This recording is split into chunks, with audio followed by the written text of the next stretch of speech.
Watch this. Here it comes. Haha, yes. Yes, die. Robots are superior. Wait, we've started already? Let me just put on some music first. Hello, it is I. Enter name here. Today I'm going to talk about a TV show called Fringe. It's a sci-fi series, and a central part of this show is the science and technology. How this science and technology is portrayed, in a negative or positive light, will be the center of this video essay. Much of the current research focus on one end of the spectrum, rather than balancing these aspects.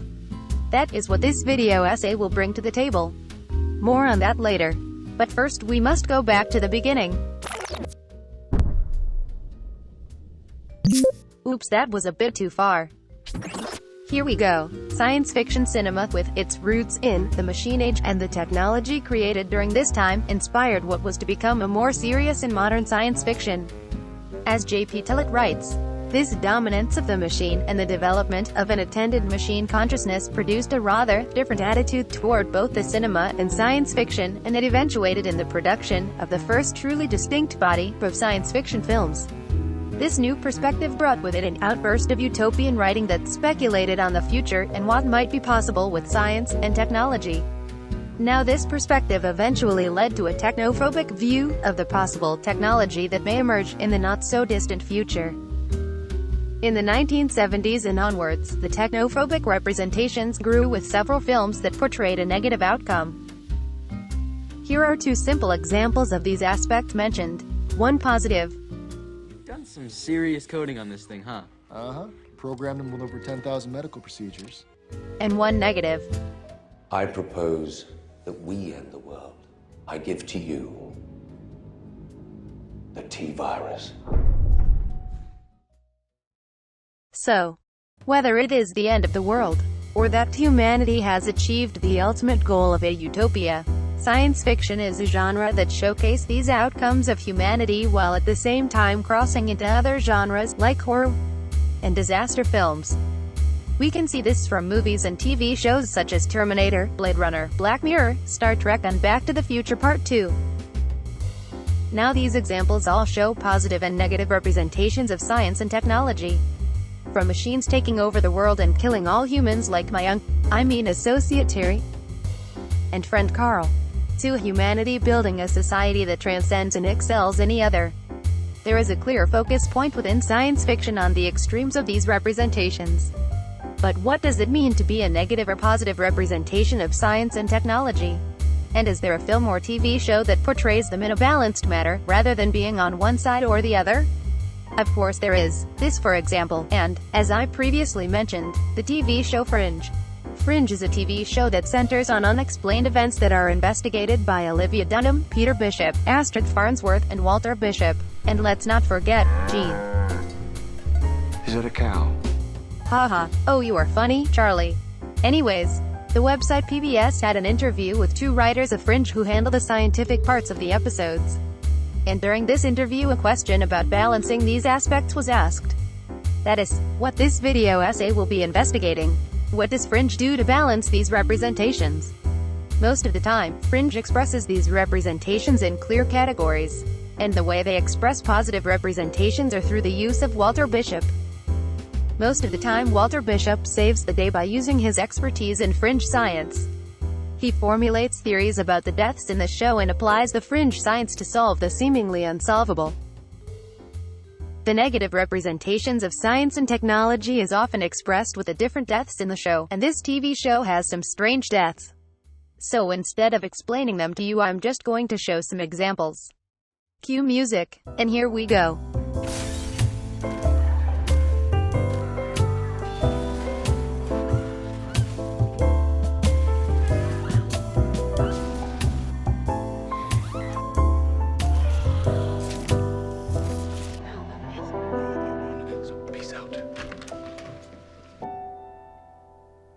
What are you doing, Walter? I'm making myself smarter. Really? This is Walter Bishop. He is one of the smartest characters in the show. I've never seen a feature like this before. It warms your ass. It's wonderful. Have you tried it? Unlike many other portrayals of scientists in films and TV, Walter Bishop goes against the socially constructed perception of the typical mad or villainous scientist. It's alive! Oh, it's alive! It's alive! It's alive! It's alive! Since he is the main scientist of the show, that means Walter informs the characters there and the viewer of the science. Let me show you what I mean. This gentleman is standing on what appears to be solid. However, add vibration. Somehow the robbers were able to weaken the vault wall. High-frequency vibrations disrupting its atomic structure, allowing another piece of solid matter through it. How neat.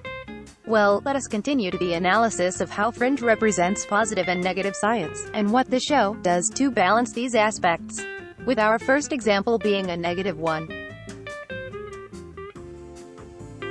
In this episode, a Marine unit is taking revenge on former associates who they blame for the death of their unborn children. They do this by using a weapon they were exposed to during their time overseas. Here we get a clear example of how science is represented in a negative light. Their intent is to kill everyone associated with the weapons project, regardless if they hurt innocent people. Even though all the deaths are caused by science or technology, the show steers clear from any technophobic representation.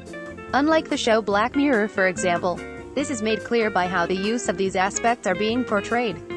It is more of a playground for the writers of Fringe rather than a cautionary tale about our ever-evolving technology. And next is our positive example. In this episode, a woman has been kidnapped by an unknown assailant. She has also been genetically engineered and might explode from the inside out at any moment. To find where she is, they search her apartment for clues. They discover her location with the help of a device Peter made. The following scene ensues. I used the electron microscope to take a high-resolution digital image of the grooves on the surface of the record. That image is then transferred into the computer, which translates it back into audio that we can hear. Let's see what we got.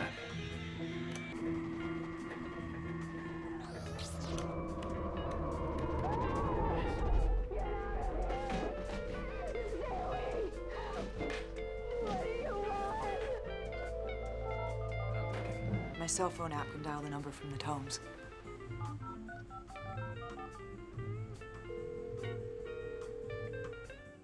This episode shows a clear balance between the portrayal of science and technology. We go from the negative portrayal to the positive, and are shown that the science acts as neutral ground. Almost all of the episodes follow this structure: negative, positive, and so on. Although there is a clear distinction between how the bad guys and the good guys portray science, there are also cases where that line can be blurry. Implanted Faraday mesh. What are you talking about, Walter? A shield to create a temporal pocket around your body. Of course. Of course what? Why would we need a temporal pocket? That's fantastic. Dr. Peck, what are you doing? In this episode, a man is trying to travel back in time to save his wife before her death. The issue here is that he does not yet know how to travel back far enough, and him traveling through time has repercussions. I'll let Walter explain. My calculations show what you must already know. An enormous amount of energy will be drained from wherever you arrive, and a large number of people will be killed. But each jump back clears that slate. I will jump back. But I'll jump back into that empty field, Walter. And I will only drain the energy from the plant life. Energy will be dispersed, no one will die, and I will pull her life from that car and I will save her life. As we can see here, what first appears to be a clear negative representation gets blurry as the episode continues. Rather than being an episode where there is a ping-pong game of positive and negative, this episode's representations evolve into a mix of both. We can also see how this show is highly inspired by post-genomic ideas. And as Sophia Bull writes about Fringe, rather than only seeing genetic science as a potential source for cures to diseases, it is portrayed as having a potential for far more radical bodily changes, fueled by fantasies of limitless transformations and change. As you can see in this episode, it is used negatively, portraying body horror, but with the intent of a positive outcome. that of saving his wife. And at the end, we are left wondering if it was good or bad. To conclude what I have gone through, Fringe is a TV show that portrays science and technology in a relatively balanced manner, not showing a technophobic view, but at the same time not being afraid of portraying science and technology in a negative way. With many years of representing scientists as mad or villainous in many stories, the character of Walter Bishop manages to steer away from the stereotypical representation, which in turn helps portray science and technology in a positive light. There are many texts that focus on the extremes of the spectrum, while finding texts centered on the balance between this spectrum are less common. Hopefully this video essay will help enlighten the area, and more research can be developed on the subject. Alright, that's the video part. Now I am going to tell you about how it feels not to be hurt because I am a robot.